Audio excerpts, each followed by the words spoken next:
रांची के सिरमटोली सरना स्थल में रांची के कई आदिवासी नेता जुटे हैं और बहुत सारे आदिवासी के मुद्दों को लेकर जो है चर्चा की जा रही है। हमारे साथ आदिवासी नेता निशा भगत है, उनसे जानते हैं क्या कुछ चर्चा की जा रही है और जो लगातार बातें निकल के सामने आ रही हैं कि आदिवासियों के ऊपर हमला किया जा रहा है। इनका आरोप है कि आदिवासियों के हित के जो कार्य है वो सरकार नहीं कर रही है। क्या कुछ चर्चा हुई है जानने का प्रयास करेंगे। निशा जी, क्या चर्चा कर रहे हैं? आप लोग लगातार आरोप लगा रहे हैं कि सरकार जो है आदिवासी हित के कार्य जो है नहीं कर रहे हैं। देखिए, आरोप लगाने की बात जो आप कर रहे हैं, आरोप नहीं लगा रहे हैं। हम लोग अपना हक और अधिकार मांग रहे हैं। अगर रास्ते पे आप एक मंदिर होता है तो रास्ता का रुख मुड़ जाता है। हमने रास्ता को रुख को मोड़ने नहीं कहा, हमने रास्ता को मंदिर वहाँ से हट गया। मंदिर हटा नहीं, बात यह है कि हम से अलग से मंदिर बना के दिया गया। अगर आप अपनी ही बातें करेंगे तो मुझसे पूछने की आवश्यकता तो नहीं थी। मैं क्लियर कर रहा था। मुझे लगता है कि ये जो रास्ता थोड़ा सा और 4 पिलर आगे चला जाता ना, तो हजारों लाखों संख्या में हमारी जो भीड़, हमारी जो श्रद्धालुगण आते हैं, हमारे भाई बहन जो आते हैं नाचते देखते, आपको लगता है कि ये पुल जो अभी पता चल रहा है जो क्रैक है, और ये जो हम लोग कभी लड़ाई वैसे नहीं करते, हम लोग किसी को जान से नहीं मारते, या फिर हम लोग अपने हक अधिकार के लिए लड़ना जानते हैं। हम लोग चाहते तो इसको तोड़ सकते थे, हम लोग चाहते तो इसको कभी बनने नहीं देते, लेकिन हमें लगा था, एक विश्वास था कि एक झारखंड के माननीय मुख्यमंत्री जी हमारे झारखंड के आदिवासी बेटा का खून है, जो कि आदिवासियों के परिप्रेक्ष्य में अच्छा काम करेंगे। लेकिन एक विशेष समुदाय के लोगों के लिए ज़्यादा ही ये काम कर रहे हैं, जो ओरिजिनल आदिवासी हैं, जो प्रकृति पूजक हैं। उनकी आस्था का और जल जंगल ज़मीन बचाने की जो बात हुई थी वो बिल्कुल भी धरातल पे काम नहीं हो रही है। हम जिस तरीके से कार्तिक बाबा जी का नाम दे करके वो पूरे आदिवासी कम्युनिटी को गुमराह करने की काम जो हमारे माननीय मुख्यमंत्री जी ने किया है, तो अगर वो हमारे बाबा जिंदा रहते, कार्तिक बाबा, पंखराज बाबा अगर जिंदा रहते, तो कभी भी ये हमारा सरना स्थल को आँच नहीं आने देते। उनका नाम लेकर के लोगों को चुप कराने का काम किया है, ये गंदी राजनीति काम करने का क्या है। अब आपकी सरकार की पूर्व मंत्री रही हैं, उनकी सुपुत्री कार्तिक उरांव जी की, स्वर्गीय कार्तिक बाबा के नाम को आपने वहाँ चिपका तो दिया, लेकिन ऐसी क्या मजबूरी है कि उनकी बेटी भी आज धरना पे केस भी खा ली, आज लगातार संघर्ष कर रही हैं। अगर हम जैसे युवा युवती अगर निकल करके आए हैं अपने समाज को बचाने के लिए, तो कहीं ना कहीं अपने झारखंड को लूटता हुआ देख रहे हैं, तभी तो हम लोग निकले हैं।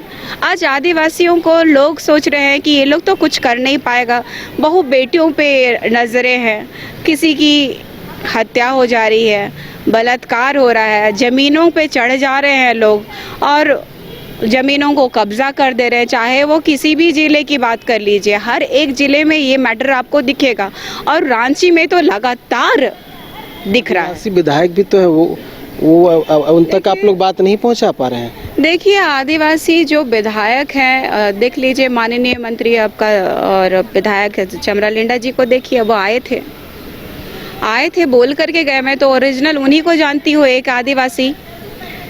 तो वो मैंने उनको देखा है कि आकर के चिल्ला के गए कि कोई नहीं बना पाएगा, लेकिन कहाँ गैप हो गए। फिर वो वोट के टाइम आएंगे, वोटिंग के टाइम आएंगे कि नहीं, सो मैं आप लोगों के साथ हूँ, तब वो जवाब देगी जनता।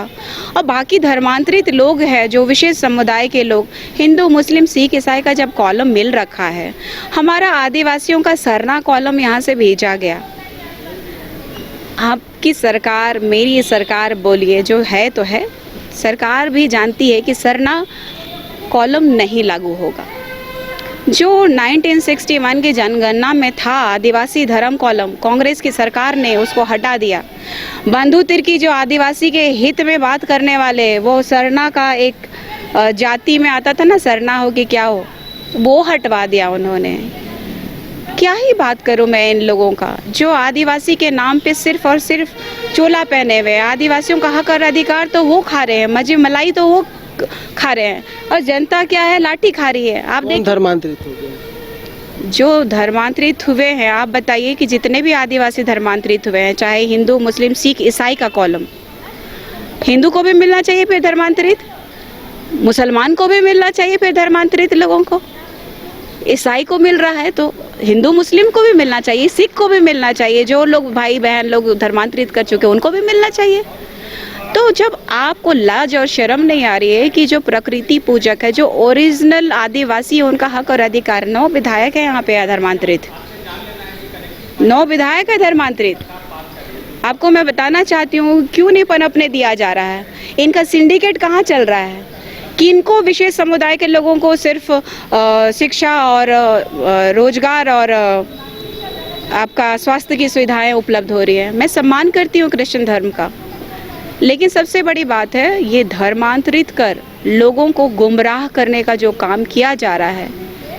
चूँकि लास्ट चुनाव में भी मैंने कहा था कि यहाँ प्रबल तरीके से लोगों को गुमराह करने का, डराने का, धमकाने का काम जो चल रहा है वो क्यों हमारी सरकार को नहीं दिख रहा है, क्योंकि उनके साथ है, उनको डर है कि वो अगर नाराज हो जाएंगे। आप पेशा कानून एक्ट पे देख लीजिए, आज हमारे हाई कोर्ट ने कह दिया कि भाई लागू होना चाहिए, लेकिन 2 महानुभाव लोग किस कम्युनिटी से आते हैं जो कि केस किए हुए हैं, वो भी देखिए। क्यों आदिवासियों का हक और अधिकार को रोका जा रहा है। ग्लैक्सन टुंगडुंग जी जैसे लोग कहते हैं आकर के 2011 के जनगणना में वो लोग 2 से 3% थे, आज 14-15% हो गए हैं। अभी जनगणना होगी तो पता नहीं और कितने होंगे। आप ही बताइए ना। आप क्रिश्चियंस की बात कर रहे हैं कि हम हैं, तो भाई जो लोग हिंदू में चले गए हैं, जो मुस्लिम में चले गए हैं, जो सिख में चले गए हैं, वो उनको भी मिलना चाहिए फिर। तो यही विषय है। मानना सबको मान सकता है, लोग किसी भी धर्म में जा कर के माथा टेक सकता, मानना अलग हो सकता है, स्वतंत्रता सबको है, लेकिन किसी का अधिकार को छीनना, हक को मारना, लूट करना, खसोट करना, ये गंदी राजनीति करना, ये कहाँ पे है संविधान में? कहाँ है संविधान में कि गरीब का अधिकार को आप ले लीजिए, जो शोषित है, वंचित है, उनको और वंचित कीजिए, केस मुकदमा कराइए ताकि ये लोग लड़े तो ये लोग डरे। लेकिन अब हम लोग रुकने वाले नहीं हैं, डरने वाले नहीं हैं। मतलब डीलिस्टिंग को आप सपोर्ट करते हैं? हाँ, जो धर्मांतरित लोग हैं ना, उनको उनका अधिकार नहीं मिलना चाहिए, चाहे हम हो चाहे आप हो, चाहे हम हो चाहे आप हो, चाहे कोई भी हो। अगर आपको धर्म का कॉलम मिला है, आपकी अलग पहचान है, आपकी संस्कृति है, हमारा सरना धर्म, हमारे आदिवासी के पूर्वज जो विधि विधान चलते आया है हम लोगों का, हमारे पहनाई है, हमारे पहन राजा हैं, हम लोग प्रकृति पूजक हैं। ठीक है, बहुत लोग मंदिर भी जाते हैं, मस्जिद भी जाते हैं, सभी जगह जाते हैं, मानना अलग बात होता है, लेकिन उस कॉलम में आना वो अलग बात होती है। दोहरा लाभ नहीं मिलना चाहिए, एक घटिया प्रवृत्ति की राजनीति नहीं करनी चाहिए। एक कलरफुल लोगों को पहचानना होगा कि जैसे जैसे गिरगिट से भी ज़्यादा ये लोग तेज अपने जो रंग को बदल करके राजनीति कर रहे हैं और हमारे झारखंड राज्य का जो लाभ है उसको लेने का काम कर रहे हैं। आप ही देखिए ना, आदिवासियों का जो फंड आता है किन किन चीज़ों में चला जा रहा है। यामिनी बारला हैं, उनका कहना है कि जो विरोध कर रही हैं आप लोग जिस रैंप का, डीपीआर तो बीजेपी के कार्यकाल के दौरान बना, आशा लकड़ा मेयर थी, सीपी सिंह यहाँ पे मंत्री थे, उसमें आप लोग विरोध नहीं की, और अब जब बन गया तो आप लोग विरोध कर रही हैं।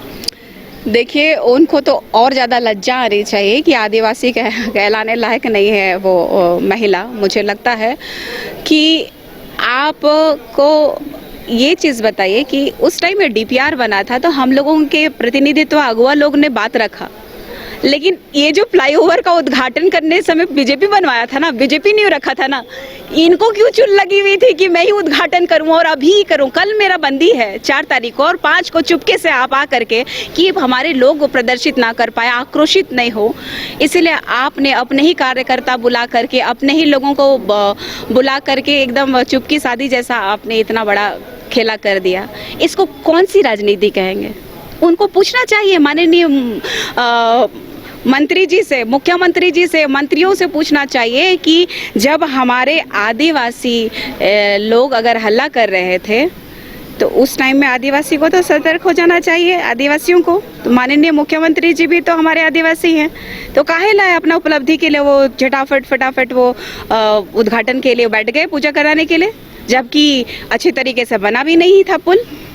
अभी भी दरार पड़ गया पहला बारिश में, आप लोगों ने देखा होगा, मैंने वीडियो में देखा, दरार पड़ गया, इसमें कितना मुश्किल है ये मुझे लगता है कि ज़्यादा दिन टिकेगा नहीं। ये जितना हमारी धर्मावलंबी बहनें आएंगी तो जब नाचने लगेंगी ना तो इसका अस्तित्व पता चल जाएगा। ये तो चाहते ही हैं कि आदिवासियों को हानि ही हो बस। एक बड़ा आंदोलन हो सकता है आने वाला समय में बड़ा आंदोलन होगा और उलगुलान होगा, क्योंकि जो आदिवासी लोगों की का मान नहीं रखते, जो अपनी संस्कृति सभ्यता को नहीं बचा पा रहे हैं, प्रकृति से जिसने खेला है उसको भुगतना पड़ा है, चाहे वो संसार ही क्यों ना हो।